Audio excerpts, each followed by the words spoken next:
नालायक बेटा, बेटा हमारा एक्सीडेंट हो गया है, मुझे ज़्यादा चोट नहीं आई, पर तेरी माँ हालत ख़राब है, कुछ पैसों की ज़रूरत है और तेरी माँ को खून चढ़ाना है।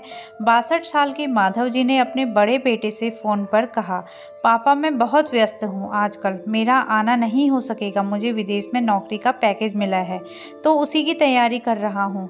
आपका भी तो यही सपना था ना, इसलिए हाथ भी तंग चल रहा है, पैसे की व्यवस्था कर लीजिए, मैं बाद में दे दूंगा। उनके बड़े इंजीनियर बेटे ने जवाब दिया। उन्होंने अपने दूसरे डॉक्टर बेटे को फ़ोन किया, पर उसने भी आने से मना कर दिया। उसे अपनी ससुराल में शादी में जाना था। हाँ, इतना ज़रूर कहा कि पैसों की चिंता मत कीजिए, मैं भिजवा दूंगा। यह अलग बात है कि उसने कभी पैसे भिजवाए नहीं। उन्होंने बहुत मायूसी से फ़ोन रख दिया। अब उस नालायक बेटे को फ़ोन करके क्या फ़ायदा, जब यह दो लायक बेटे कुछ नहीं कर रहे तो वह नालायक क्या कर लेगा, उन्होंने सोचा और बोझिल कदमों से अस्पताल में पत्नी के पास पहुँचे और ढेर हो गए। पुरानी बातें याद कर आने लगी। माधव राय जी स्कूल में शिक्षक थे, उनके 3 बेटे और एक बेटी थी।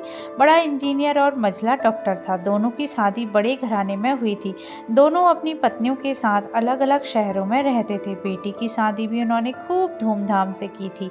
सबसे छोटा बेटा पढ़ाई में ध्यान नहीं लगा पाया था। 11वीं के बाद उसने पढ़ाई छोड़ दी और घर में ही रहने लगा। कहता था मुझे नौकरी नहीं करनी, अपने माता पिता की सेवा करनी है, पर मास्टर साहब उससे बहुत नाराज रहते थे। उन्होंने उसका नाम नालायक रख दिया। दोनों बड़े भाई पिता के आज्ञाकारी थे, पर वह गलत बात पर उनसे भी बहस कर बैठता था, इसलिए माधव जी उसे पसंद नहीं करते थे। जब माधव जी रिटायर हुए तो जमा पूंजी कुछ भी नहीं थी। सारी बचत दोनों बेटों की उच्च शिक्षा और बेटी की शादी में खर्च हो गई थी।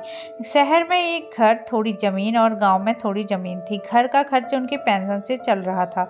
माधव जी को जब लगा कि उनका छोटा बेटा सुधरने वाला है नहीं, तो उन्होंने बंटवारा कर दिया और उसके हिस्से की जमीन उसे देकर उसे गांव में ही रहने भेज दिया। हालांकि वह जाना नहीं चाहता था, पर पिता की जिद के आगे झुक गया और गांव में ही झोपड़ी बनाकर रहने लगा। माधव जी सबसे अपने दोनों होनहार और लायक बेटों की बढ़ाई किया करते। उनका सीना गर्व से चौड़ा हो जाता था, पर उस नालायक का नाम भी नहीं लेते थे। 2 दिन पहले दोनों पति पत्नी का एक्सीडेंट हो गया था। वह अपनी पत्नी के साथ सरकारी हॉस्पिटल में भर्ती थे। डॉक्टर ने उनकी पत्नी को ऑपरेशन करने को कहा था। पापा पापा सुनकर तंद्रा टूटी तो देखा सामने वही नालायक खड़ा था। उन्होंने गुस्से से मुंह फेर लिया, पर उसने पापा के पैर छुए और रोते हुए बोला, पापा आपने इस नालायक को क्यों नहीं बताया, पर मैंने भी आप लोगों पर जासूस छोड़ रखे थे, खबर मिलते ही भागा आया हूँ। पापा के विरोध के बावजूद उसने उनको एक बड़े से अस्पताल में भर्ती कराया, माँ का ऑपरेशन कराया, अपना खून दिया, दिन रात उसकी सेवा में लगा रहता। फिर एक दिन वह गायब हो गया। वह उसके बारे में फिर बुरा सोचने लगे थे कि तीसरे दिन वह वापस आ गया। महीने भर में ही माँ एकदम भली चंगी हो गई। वह अस्पताल से छुट्टी लेकर उन लोगों को घर ले आया। माधव जी के पूछने पर बता दिया कि खैराती अस्पताल था, पैसे नहीं लगे, घर में नौकरानी थी ही।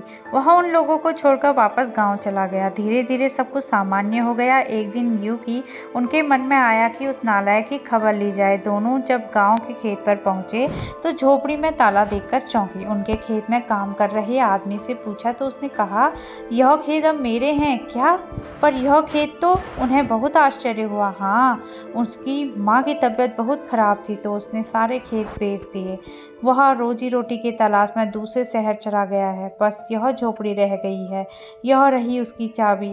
उस आदमी ने कहा। वह झोपड़ी में दाखिल हुआ तो बरबस उस नालायक की याद आ गई। टेबल पर पड़ा लिफाफा खोलकर देखा तो उसमें रखा अस्पताल का 9 लाख का बिल उनको मुंह चढ़ाने लगा। उन्होंने अपनी पत्नी से कहा, जानकी तुम्हारा बेटा नालायक तो था ही, झूठा भी है। अचानक उनकी आंखों से आंसू गिरने लगे और वह जोर से चिल्लाया, तू कहाँ चला गया नालायक, अपने पापा को छोड़कर? एक बार वापस आ जा, फिर मैं तुझे कहीं नहीं जाने दूंगा। उनकी पत्नी के आंसू भी गिरे जा रहे थे और माधव जी को बस इंतजार था अपने नालायक बेटे को अपने गले से लगाने का। और सचमुच बहुत नालायक था वह। आपको मेरी यह कहानी कैसी लगी कमेंट में ज़रूर बताइए और मेरे चैनल को सब्सक्राइब कीजिए, लाइक कीजिए, अपने दोस्तों के साथ शेयर कीजिए। आप मिलते हैं आपको अगली कहानी के साथ, तब तक के लिए बाय।